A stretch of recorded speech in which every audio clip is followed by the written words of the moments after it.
Hey everybody, welcome back to a brand new episode of Keep Swinging. I'm your host, Matt Stucko. Oh man, I'm so excited and so honored for our guest today on the show. She is the only black full-time caddy on the LPGA Tour. She's got such an absolutely amazing journey, and she's got to share it with us here today. Taneka Mackey. Taneka, thank you so much for hopping on the show. Thanks so much for having me. Yeah, you're an absolute boss. I'm just so excited to be here, and I've done a lot of research about you, and I'm just so excited for the listeners and the viewers to learn more about you. No, it's gonna be a lot of fun. I feel it. All right. So before this interview, we were talking. I'm right now in Stamford, Connecticut, where it's about 20 degrees, and you are just chilling down in the Bahamas, right? Yep, it's probably maybe 75, and that's low. It might be higher than that. It might be 83. Awesome. So Taneka, you are Amy Alston's caddy. She was one of the best all-time collegiate golfers ever to play. She had an NCAA record at North Dakota State University with 20 collegiate wins, and you are her right hand. Before we even get to any of that, I want to talk about how you grew up down there in the Bahamas. You love to swim, you love to play basketball, and you also love to golf. Where did the love for sports in you come at such a young age? I mean, it came from my parents. My dad, he was a teaching tennis pro, and my mom, she ran the hurdles in high school in Iowa, and she played softball. So it was just natural to my older brother and I growing up, like everything my brother did, I followed suit, and I tried to be better than him. That was always my motivation, was to be right next to my brother and to be better than my brother. So I grew up extremely tough because my brother, obviously, he was playing with all the boys. So I was like, I guess I play with the boys as well. So you have your two brothers, you have a great set of parents. And again, I guess just like being in Bahamas, and you have those three choices, and you have that influence of your brothers there to push you to be the best that you can be. And then you have these three sports that you played. I would imagine that being in the Bahamas, just loving to be outdoors and loving to go into the water, you would want to take up swimming, but you really did find a love and passion in basketball and in golf. And you eventually took up golf when you were 10 years old and started taking it seriously there. And in just 6 months, you became an absolute boss on the links. I mean, you're showing such progression, but just take us back to that moment when you were 10 years old. We would always go to Iowa because that's where my mom's whole family was from. So we would just be in Iowa. I remember it was during the Christmas, and, we're doing what no one in the Bahamas would do, playing in the snow. And when we came home, my mom, she asked my dad, she was like, so what's new? Because we were gone for 2 weeks. He was like, oh, everything's the same. She's like, there's no way it can be the same. And we've been gone for 2 weeks. So she went and got like old newspaper clippings and just saw that, because at that time, they owned a preschool.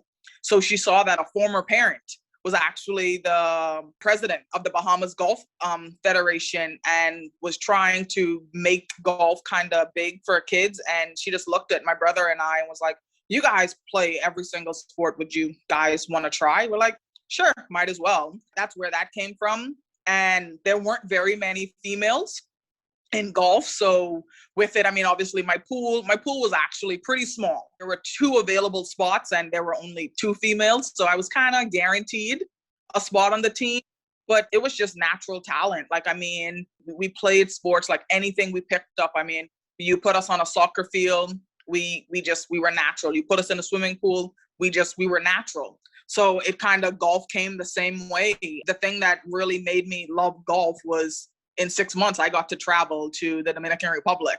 That's what kept me in golf, was traveling. And it's funny that now what I do for a living, I get to be on the golf course, but I think the number one perk is I get to be with Amy, but then 2 is I get to travel. So what sticks out in your memory more when you think about those days? Is it the first time that you picked up a club, or that time that you got to take that trip to the DR and say like, hey, this is awesome, I could do this for a living? You get to play a fun game and you get to travel. What's better than that? It actually, honestly, it didn't instantly click because I still loved basketball. It was just what everyone did. Not very many friends of mine played golf. You go home, you go and shoot baskets. You don't hit a golf ball. I mean, because you don't have a golf course. So basketball still was my love. But the love for golf like really set in my junior year of high school. And I was like, man, I need to choose. What am I going to do? Am I going to play golf in college or am I going to play basketball in college? I knew my parents didn't have money to send me to be able to pay for me to go to college. I just knew like that the only way I was going to get to go to college was somehow getting some kind of a scholarship. Finished high school and I actually got injured 2 weeks before the playoffs was starting for basketball. I was supposed to be on crutches for 2 weeks and then I should have rested for a week. And I looked at the doctor and I'm like, I have to play this game in a week. He was like, I mean, it's completely up to you. And I looked at my dad, I'm like, I'm playing. He said, all right, that's your decision. I already had 3 championships, but I wanted a 4th. Like, I mean, I remember in high school, like we kept banners. There was a guy, he had 3. And I knew if I got 4, I would have the most. You can clearly see that I always want to be the best. And I'm dedicated. I work at being the best. So there was no chance I was going to sit out playoff games. And I remember praying and I asked God, I was like, God, if you allow me to play in these playoffs and we win, I'm done with basketball. Like I said, 2 weeks later, we ended up winning. That was the day I was like, okay, I'm done with basketball. I'm done. And my mom, from the beginning of July to the beginning of September, she drilled me and told me that I was going to play basketball at Pensacola Christian. And man, I was like, I'm already at peace with basketball. Like I've already made the decision. I'm switching to golf. Like I'm at peace. But you gotta listen to your mom, right? Yeah. So needless to say, I did play basketball at Pensacola Christian. I mean, I still played on the Alabama junior tour to just get recognition. So then I ended up getting a full ride. And then second week in August, I was at Redlands on a full scholarship. Okay, wow. So you said so much great stuff right there. I'm trying to think about which direction to go first. There's something that you said though that really sticks out of my head is the competitive nature in you and seeing some of the boys championship banners at your school gym and just wanting to beat them. When it comes to golf, you had won 5 Bahama national championships. 5 times is absolutely amazing. You just showed your competitive nature in that sport. And you also mentioned too that a lot of your friends wouldn't be playing golf. So what was the reception of your family and friends when it did come to you playing golf? Because I'd have to imagine that on one hand, they'd be extremely stunned and just impressed and so happy for you. And then on the other hand, I'm sure you had some friends who wanted you to play basketball more with them or were just like, why is she playing that sport? Because they don't envision her seeing a woman play, or at this point, a girl play a sport like golf. Yeah, I mean, with it, obviously, we didn't really talk much about golf. So here in the Bahamas, you just didn't know, honestly, the opportunities that golf would present you. You don't watch, professional golfers. You watch professional basketball players. There's college basketball, but most kids here in the Bahamas didn't even know golf was something you played in college because we don't even play golf in high school here in the Bahamas. Even still to this day, like if they write a paper up about me, they'll say my name and say, former basketball player turned golfer. I mean, that's still what I'm known for in the Bahamas is basketball. But that's just the thing that is not known to us because golf isn't in high school. So it's just not something that is like, oh, you can play golf in college. There's a professional golf tour. So that's something that you just don't know that. But basketball, for sure you can play that in college. For sure there's a professional basketball association. So that was one thing. So obviously they're just like, golf's not going to do anything for you. Like you're really good at basketball. It's not known. So no one really knew much about golf. I mean, and still to this day, like everyone is just like, wait, you carry a bag. Why is that important? They're like, oh, don't you just use the golf cart or drive around? And I'm like, not in the professional. We have to walk and carry the bag. So it's still very fresh here in the Bahamas that we really don't know anything about it. Absolutely love that you're their gold standard example of and you're opening their eyes to a whole new world. Cause like you said, everybody down there knows about basketball, they know about soccer, but the fact that you've been able to bring golf to the forefront has just been so cool. And you mentioned that you needed to make the decision if you want to pursue this seriously towards the end of your high school career. And that's when you bought your first ever set of golf clubs. And up until that point, between 10 and say senior year of high school, you had been renting the entire time. So Do you remember when you made that purchase, and do you still have that set? I remember when I made the purchase, honestly, the first thing when I heard the price, $150, I just looked at my dad and I'm just like, you don't have to buy it. That's just way too much money. And he was like, we can afford to pay $150 for a set of golf clubs. Like, I felt heartbroken. Like, I'm like, we can do so much more as a family with $150. Why are we going to put this into golf clubs? I still actually do have the rental clubs. I take my husband out sometimes and I take some of my friends out. So I let them use those ones. But I'm like, if I ever need to pick up and go and play a tournament, I really don't want you to break one of the clubs that I use. So yeah, I still do have the first set of golf clubs I bought.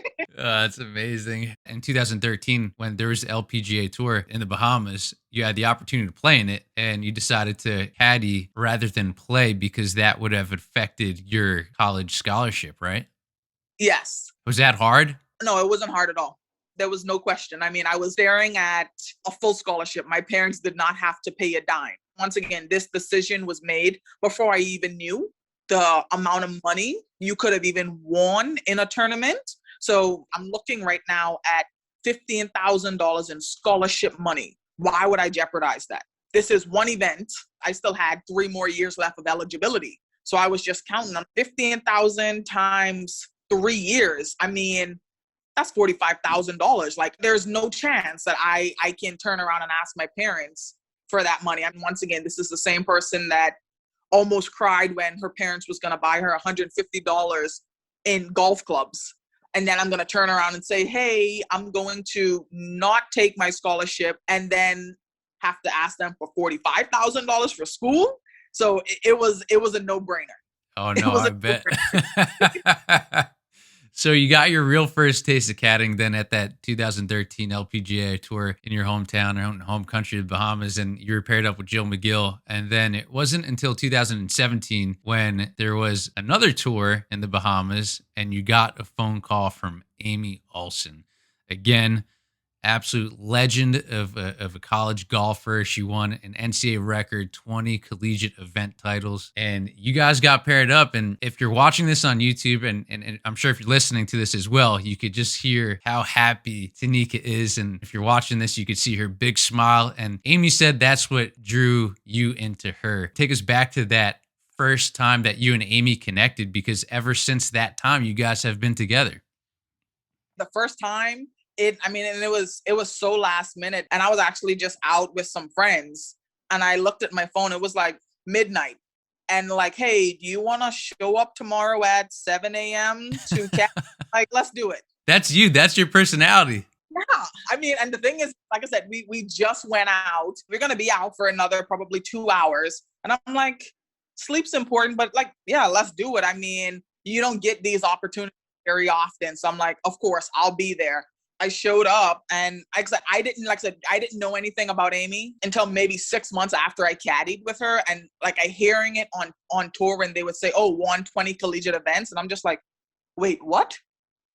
I didn't know who she was. I didn't know anything about her. I think maybe until I guess the first tee, I think, because they would have said 120 collegiate events. And I think that night after we played 18 holes, I Googled her and I'm like, oh man, this girl, like, she's bad. Like, but prior to caddying for Amy, I literally caddied twice. That was in 2013 for Jill McGill. And we played 12 holes for 3 days because there was really bad weather. And then the day before I caddied and we did, pretty sure it was an 18-hole qualifier. So this was going to then be my third time caddying on tour, caddying ever, you know? So obviously it was nerves because I'm just like, I have to do well so that she can do well. So it was for sure nerve wracking. But I think the best part for me that kept pushing me was just, there was a Bahamian flag flying over the 18th and the 9th green, you know? And I was just like, man, I am in the Bahamas caddying on the LPGA tour. You can't beat it. Man, I got the chills when you said that.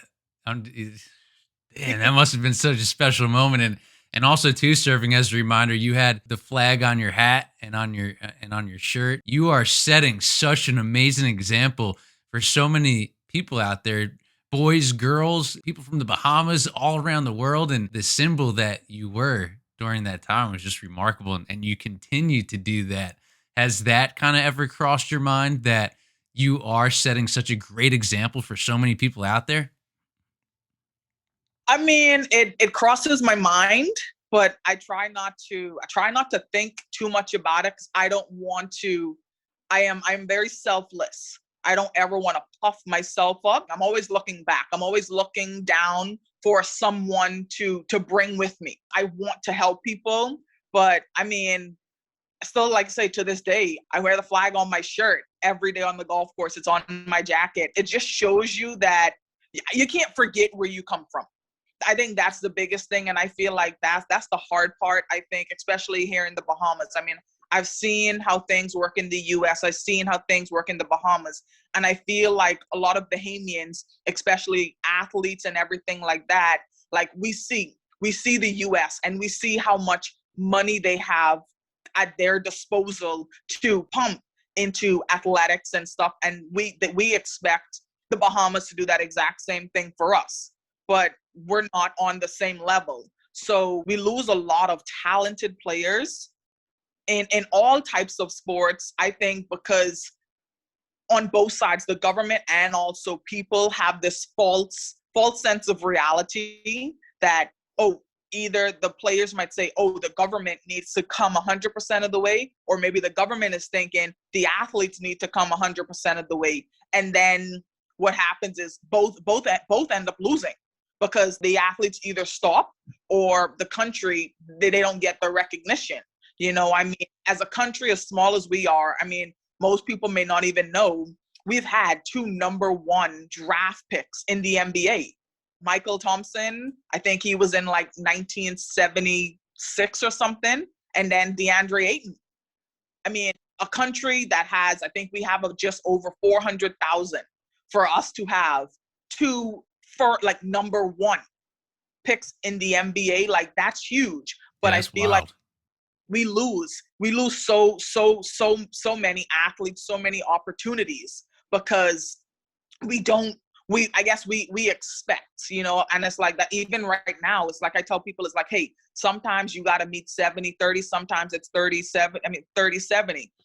Like for me, I mean, I talk to people here in the Bahamas and I'm just like, yes, I represent the country. I pay to put the flag on my shirt. The country doesn't pay for that.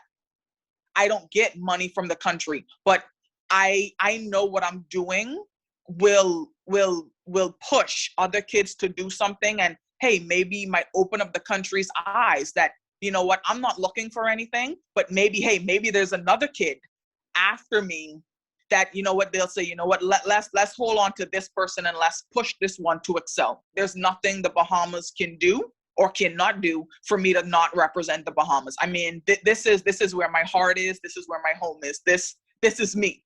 And hopefully, hey, maybe the next Bahamian golfer will be able to get a push because of me.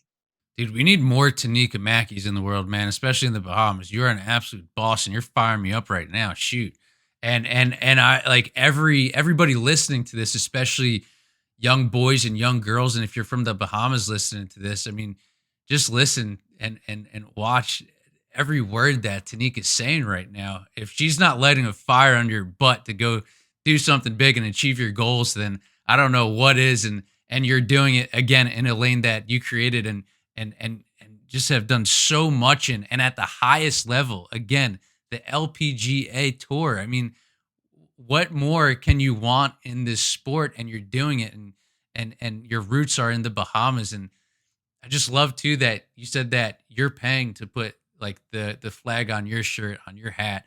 You're literally putting the country on your back. With all of that, have you noticed any sort of interest level changer? Like, have you had a young girl or a young boy come up to you? I'm sure it's happened, but when it does happen and they just share their opinion about the sport, or you could just see in their eyes that you're a role model to them, what does that do to you? What crosses your mind when that happens?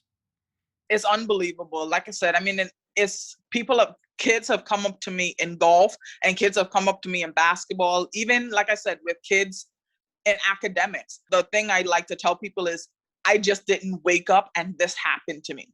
Like I devoted time and energy into this. I mean, I remember all through high school, I think I went to a party once in high school, and that was my senior year, and it was two months before our graduation. There was a party that I went to, but otherwise I stayed up till 12 o'clock. My parents put a basketball hoop outside, and I was shooting free shots till 12 a.m. I never went out. I dedicated every part of me to my athletics and to academics. So what I tell people is you can't give up on you. Like I feel like a lot of people expect someone to do something, but it's like you have to do the work. Like I didn't just wake up one day. Yes, I do have the God blessed me with the natural ability to play a sport, but I didn't just drop here and become one of the best basketball players in the Bahamas. I didn't just wake up one day and become one of the best golfers in the Bahamas. I didn't just wake up and become one of the best caddies on the LPGA tour. I started somewhere. I mean, on the LPGA tour, I mean, I had no clue. I had no clue how to use a yardage book. But you have to dedicate time and you have to dedicate energy. And I think that's the thing. A lot of people, everyone wants it easy. You see the success, but you don't see the work behind the success. When kids come up to me, I mean, the main thing I let them know, I'm like, it's great to be good in athletics, but I'm like, academics is first. So I let kids know, and I'm just like, hey, yes, I may live in a nice house now, but I love to show people where I started. I mean, both parents and then my two brothers and I, so five of us, for the first 2 years of my life, we lived in my grandmother's old house. And then my parents got the preschool. And then the four of us stayed in one room. We turned one of the rooms at the school into a bedroom. And that's where we lived. And then when my second brother was born, until I was 8, the five of us lived in pretty much one schoolroom. One room, that's where we lived. Then finally we were able to get another room in the school. And then until the age of 14, my mom and dad had their own room. And my brothers, both of my brothers and I, we shared a queen bed, and we slept in the same bed until I was 14.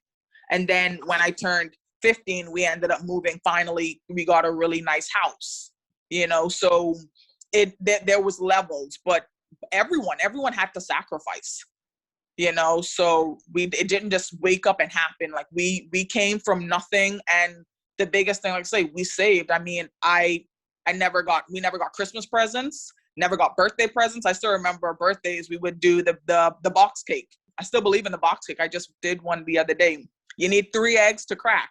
And usually whoever's birthday it was got to crack the most eggs. By that time, it was 3 of us kids. So we all decided to be nice. So everyone got to crack 1 egg. That's what we did for our birthday. And then Christmas, we got socks and a puzzle. When it came to academics and athletics, everything we needed, we had. Didn't have fancy clothes, didn't have cell phones or anything like that.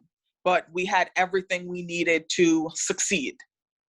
See, this is exactly why I want to have you on the show, because as I was doing more research after seeing a post that Roger Steele had shared on Instagram, and I was doing more and more research, and I was like, this girl is such a strong individual, and what she has overcome, the family that she's come from that raised her, like your character and just the individual that you are is so strong. And and in a time like right now where people need to be motivated and inspired, who better to have on the show than you? I mean, you were bringing such a smile to my face, especially when you were talking about how all of this did not come overnight. Because before off camera, the interview, I was telling you how I never really revert to notes during interviews. I try to remember things as much as I can off the top of my head. And but for this one, I have to put an iPad to the right of me because I'm going down the years. And I'm like, all right, in 2010 she did this, in 2013 she did this, in 2017 you did this, and everything that you just broke down just now it was so well said and well done. And you had so many of those trials and tribulations growing up as a kid.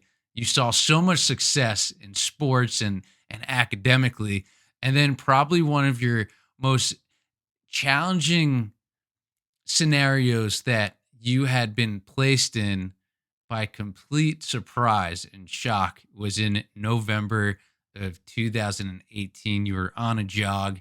Can you just share with us that moment in time where you really faced a an unknown challenge? Yeah, I mean, I remember because I just came back because I think we were just came back from Korea, and I've been on my dad to get back into shape, and I was like, okay, if I'm gonna have you walk, I might as well get into shape as well. So he was walking and I was jogging. I mean, it's a jog I've done probably 100 times, and did the first lap, so the mile was done, and I got, like I say, to that mile and a half mark, and I was tired. I mean, once again, this was obviously the competitive person in me. I knew I've done it before. I mean, it was something that I probably didn't do for maybe 5 months prior to. But I wanted to be the person that could make 2 miles without walking. And I mean, I remember I was tired, but I was like, you can't stop. Like you're almost there. Like you have to keep pushing. And that's just something I was always self-motivated. And the last place I remember being was where I thought I fell out. But I think right at like maybe a week after I got out of the hospital, my dad showed me where I actually fell out. Whereas probably my body was saying, okay, we can't give up. Where the last place I remember versus the place I actually fell out was about 3/10 of a mile. So I could probably hit a golf ball to my house. I have no recollection of what happened. I don't remember the seizure. I don't remember falling out. The lady that stopped happened to be a nurse. I mean, and luckily we don't live like in a busy area, but they said I fell out like literally on a curve. And I was in the middle of the road, and they like got me from in the road, and they put me on someone's wall. And I remember I finally came to, and I like remember my dad. I saw my dad like running, and I'm like, where's he going? And he came and sat right next to me and was like, are you okay? And I'm just like, what do you mean? Like I tried to stand up, and I couldn't even feel my legs. And he was like, no, you just need to relax. And he was like, stay here. And he went to go get my mom in the car. And they were saying, like I said, I had no clue. And we went to like a clinic, and they were like, oh, she had a seizure. You need to take her to the hospital. At this time, I'm still like a little dazed and confused. So still really didn't know what was going on.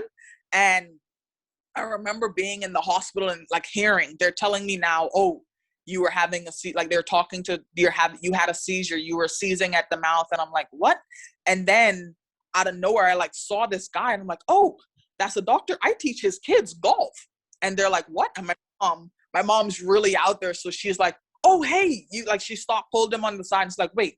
And then she pointed like, why is she in here? And then he actually, like I said, in the Bahamas, it's all about connections. I mean, the healthcare system, I actually love it, but it's a public system. So you kind of have to wait in line.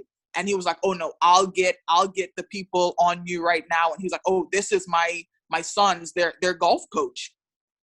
And What are the so then, chances between the nurse and the doctor? Like, are you kidding? Like that's wow. Talk about angels. yes, it is unreal. So then, like I said, I mean, so I think I might have been in the hospital for about an hour, and then I finally was good. And I was just like, man, that's crazy. So like, there's like, okay, let's just make sure you didn't hit your head. So we had to go to the private hospital and we got a CT scan, and they just saw like this huge mass. And they're like, she needs to go back and let's get an MRI. And then with the MRI, it showed that I had like 20 plus lesions in my brain. Obviously at that time, I'm like, I have no clue what a lesion is. I'm just like, okay, what do we do to get it out? Like, you know, just not even think. I thought, you take a pill and then it like disappears. Mhm. But at this time, like I said, they're like, no, we can't let you go. Like, we got to keep you in here because we don't know, what's going on. So I was actually in the hospital for about 6 days. And they still had literally no clue what was going on, no reason why I had the seizure. And that was the one thing that bothered me was I like to know things. So when they couldn't give me an answer as to why I had the seizure, how do I prevent having it again? That was the one thing that did bother me. But I remember before I even got transferred to the ward, there was a girl next to me. I think she had like sickle cell anemia maybe. and she was crying, and I just talked to her a little bit, and she's like, well, what's wrong with you? And she's like, how are you so positive? Like, I'm hearing what the doctors are saying. Like, how are you so positive?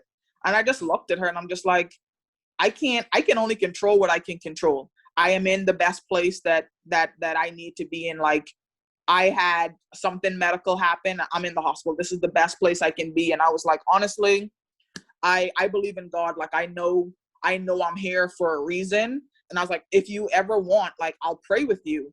And then I remember going to the bathroom, and I was in the bathroom thinking, why are you offering to pray with this girl another time?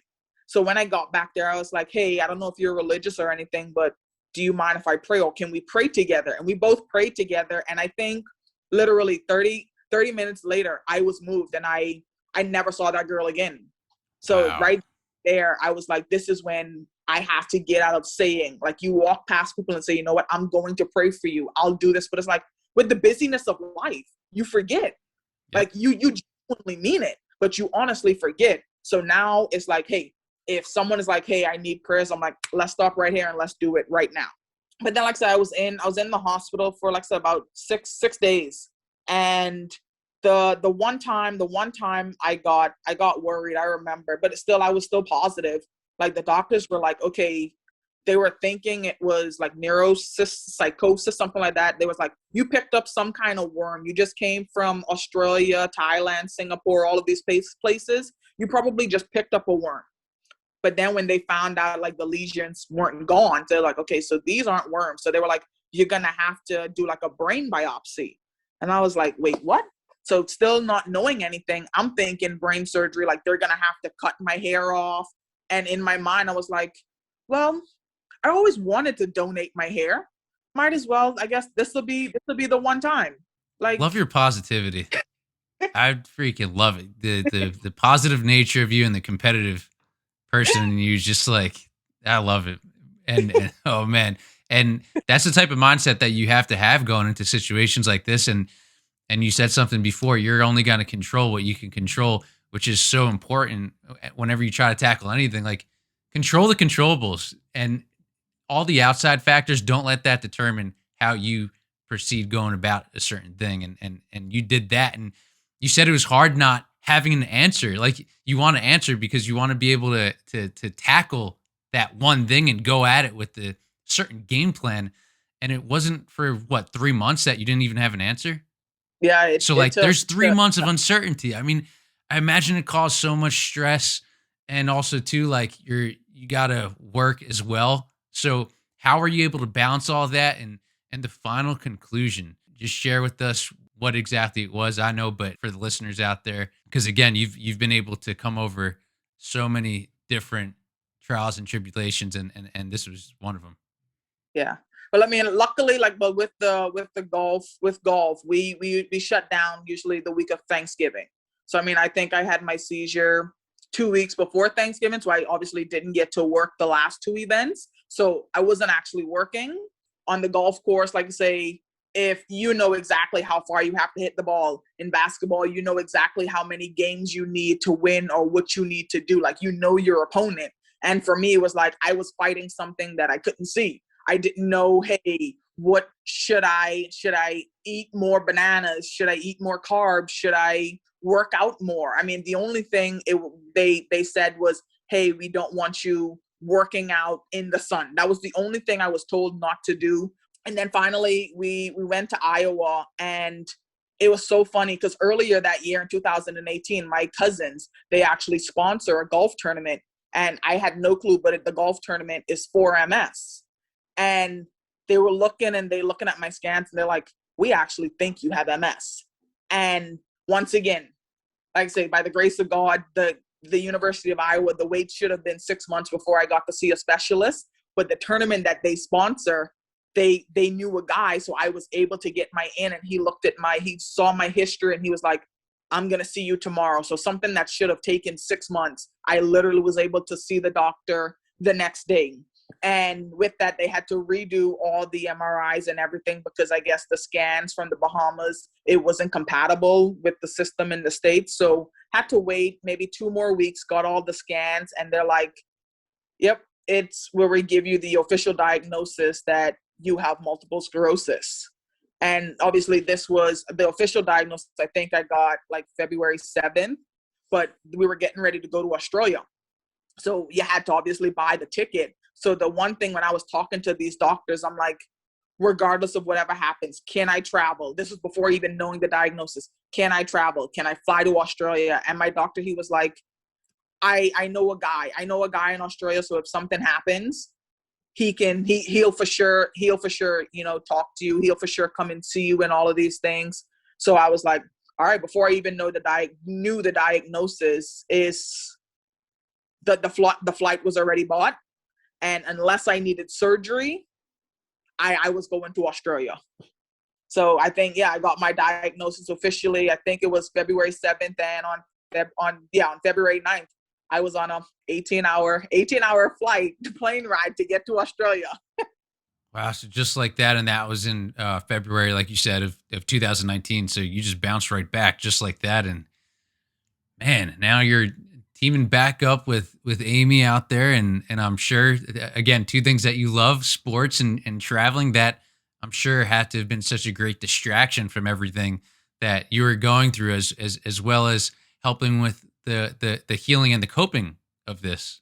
Like what better comforting thing for you to be able to do than to actually do what you love at that same time. Yeah. And that's the thing, is that it was the weirdest part, because the one thing all the doctors were saying was, well, especially once the diagnosis came, the biggest thing they were saying with MS is you don't want to overheat. And I'm like, okay, we're in the sun for 7 hours a day, usually no shade. I'm just like, yeah, not overheating. That's going to be super easy to not do, right? So I mean, my first, Yeah. my first, You're my like, first, doctor, I'm gonna go hang out with some kangaroos on a golf course over in Australia in about 110-degree weather. What do you mean can't overheat? but still with me, and like they told me, and I was just like, okay, I have to find now every avenue I can do to attempt to keep myself cool. So I mean, if you probably look back at photos, I remember, 'cause then we went to, I think it was Thailand and Singapore, and they were like, Thailand was going to be extremely hot.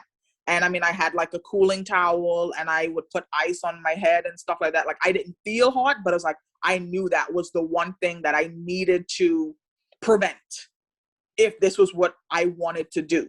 So I wore the cooling towel over my head the whole time. I mean, I felt great. I, traveled with a thermometer just to ensure that I would stay cool, made sure drank a lot of water, electrolytes and stuff like that. So at least I had a game plan.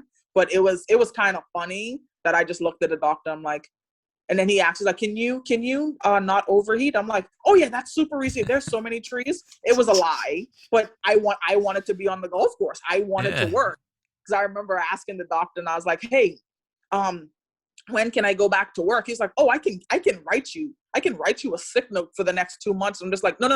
I'm doing the opposite. I actually want to get back to work. I don't need a sick note. I don't want time off. I want to work. And he just laughed.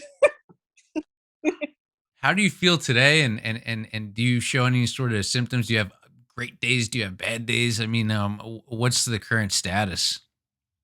I mean, right now I feel great. The only thing that I notice is, like, say, when you kind of like ask that question, is if I start talking, I completely like lose train of thought sometimes.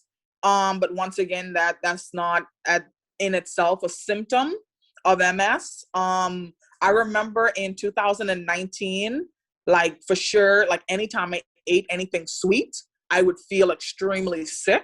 Or if I ate like any like fast food or fried food, I would feel extremely sick. So what I started doing was, every time I ate, I would eat like raw fruits and vegetables. I definitely I bumped up my raw fruits and vegetables. And that was like through 2019. Like I said, I completely gave up alcohol.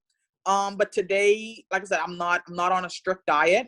Obviously, I still, eat fruits and vegetables all the time. I really don't do the fried food or anything. I try to, the meals I try to eat, I try to cook everything in-house when I can. Obviously, with my job, it's extremely hard. But if you're gonna do takeout food, you try to go as healthy as humanly possible. Um, with takeout, obviously. But so I mean, I thank God that I don't have any symptoms. And I still have like glares. Glares still bother me. Like with my phone, I usually wear like yellow lens glasses. When I watch TV at night, if the light's not on, I have to wear those glasses just because it kind of gives me a headache. Once again, they say that is nothing to do with MS. I did MRIs of my eyes and everything, and they are perfectly fine. But still, mentally, I know but that's just something that I know is, hey, I have to wear glasses. If I'm driving at night or if I want to watch TV without the lights on.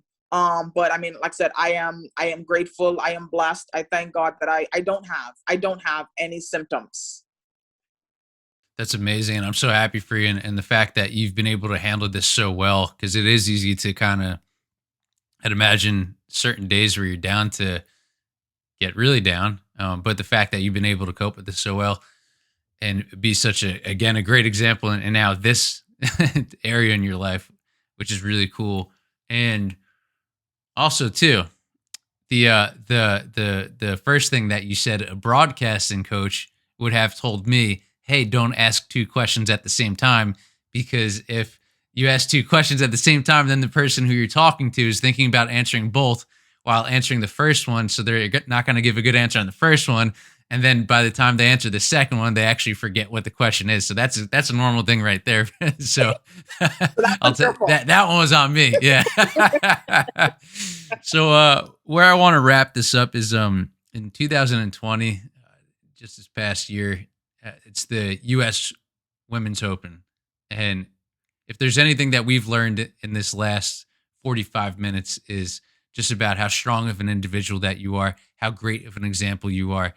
And you guys were heading into the final rounds of the US Women's Open on the LPGA Tour, and tragedy struck with Amy Alston's family. It had to have been so hard for her to come back and play through that tragedy in her family when her father-in-law had passed away. But I think having you there had to have had such a huge impact. And she said that it had a huge impact with getting her through those last days mentally. You know what I mean? Like, you don't always have to win to win.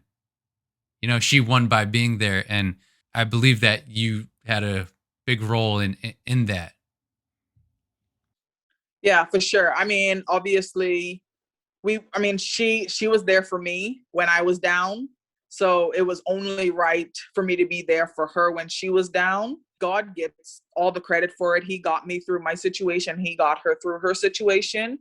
But we both, I mean, Amy and I, we've discussed on multiple occasions that this is so much. This is so much more than golf.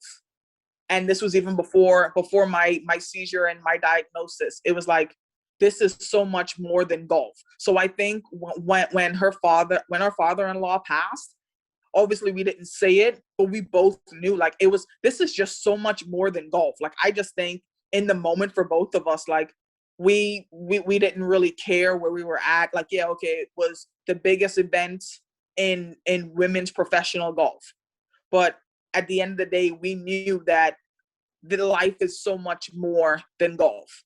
And like I said, I mean, I remember that day I sent her, I think it was maybe about 4 hours before the round. I sent her a text, with the prayer. And literally we had breakfast, didn't really say anything on the range, practiced a little bit. I was kind of keeping my eyes open to make sure like the media didn't come and, bombard her and ask her questions. I'm just like, I was praying and I'm like, Lord, just let these people just allow her to play golf. And my job that I gave myself was literally to get her through 18 holes. I didn't care how good she played. I didn't care how bad she played. My job that day was to ensure that we finished 18 holes. You know what I'm saying? Because it have shown, like, say, resiliency. That's all I wanted for her to do. I mean, was to finish 18 holes. Yeah, I remember, like, I think maybe the second hole or whatever, when we made like 3 bogeys in a row, it could be dampening because it wasn't even 3 bogeys that that she made mistakes. She didn't have to punch out or anything. It was literally 3 bogeys, and she 3-putted 3 greens to make those bogeys. So that's in itself is actually, I think, the worst bogey you can ever have on the golf course is a 3-putt. That probably put us down a little bit. But the thing with it is, honestly, both of us are kind of the same. We don't get too high and we don't get too low. If you look at our faces, you have no clue whether we're 6 under or 6 over. So with it, it was just like, okay, you just 3-putted, next hole. Oh, you 3-putted again. Okay, next hole. You know what I'm saying? And then after that, she made a par and then made a couple of strings of birdies as well. So like I said, we never got too high and never got too low. My goal, my job mentally never changed from before we even played. The job was to complete 18 holes. Like, I didn't care what we finished. I didn't care what place it was. It was literally finish 18 holes, you know, and she fought. We both fought to the end. And, you know, she made that birdie putt on 18, it was amazing. That was when I gave her a hug. And, you know, I gave her a small little prayer. And in that hug, like, I knew, like, I had to make her feel that, hey, you did a great job. I had to make her feel, you know, her husband. I had to make her feel that hug from her parents, from all type of people, because I was the only person there. Her husband wasn't there anymore. So it was like, I had to let her feel the love from her entire family in one hug on a golf course that there are cameras all over the place, and not make her be too emotional, because I knew she had to go and talk to the media. And even with that media, like, I wasn't standing physically next to her, but she looked over a few times and she knew, like, we could make eye contact, and she knew that I was there. And after all the media stuff was done, you know, we went to the car, had a good conversation again, and I once again prayed with her, because I felt bad. I contemplated. I was like, I should just buy a round trip ticket, go to North Dakota, and then just come back, just so she didn't have to fly alone. But that wasn't really feasible. But it was just being there with her. Like, it wasn't just me, but it was God helping both of us through it. And I'm just glad that I was able to be there with her. And it showed me how strong and how competitive of a person she really is. Because, like you say, on the course, like, you know, you have some people that, you know, they'll slam clubs, they'll curse, they'll, like, physically show emotion. She doesn't really show emotion, but just seeing it, just seeing it, I'm like, man, she is a diehard competitor. And that's all that's what that final round showed me, is that this girl is a diehard competitor. I'm sure Amy tells you this pretty often, as well as your husband Thomas, but you are freaking awesome. You are seriously the best, and it's just been an absolute honor to spend some time with you and just hear your journey. And for everybody at home listening and watching to this, I'm sure everybody's inspired by now if they weren't already 20 minutes in, but you are just the best. And I really want people to be able to continue experiencing your journey, because you do share it on social media as well. So where can everybody follow you and say what's up online? Because like we're doing this interview right here, you're in the Bahamas, I'm in Connecticut. As we started saying at the very top of the interview, we're connecting. So anybody can connect with you. So what's the best way to? I'm on Facebook. My name is Taneka Mackey. So Instagram, I'm pretty sure it'll be Sandy Ford, SANDI FORD T_242. Pretty right. sure that's you I heard. for sure know Facebook is Taneka Mackey. I for sure know that one. I like to leave with one more positive note. Oh yeah, the floor is yours. Go get it. No matter what you're going through, stay fighting, stay pushing. I joke with people, and I'm like, it always could be worse. So no matter what situation you're in right now, think about it always could be worse. So no matter what you're going through, no matter what's going on, just know someone out there has it worse than you do. So that's all the reason. That's all the more reason for you to keep pushing and keep going. Yes, sir. Dude, the kid is fired up. I'm ready to go. I hope you're ready to go. Everybody listening to this is pumped. And yeah, go chase down your dreams. Let's get it. Let's get it. All right.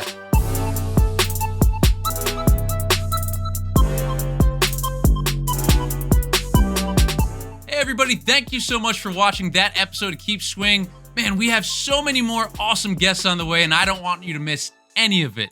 So please subscribe to the YouTube channel. Also, feel free to go back and watch past episodes. And again, if you subscribe to the channel, that is the best way to find out who we are going to have on the show next. And if there's a guest that you want on the show, I will do all that I can to have him or her come on. So please leave a comment. Let me know who you want to see on Keep Swinging coming up. And also, too, feel free to leave a comment what you thought about the episode in the comment section below. Give it a like. And if you head over to Instagram, I'll be posting clips from all these interviews. Just a little daily inspiration. And there you can interact with me as well. Until then, have an awesome day and keep swinging.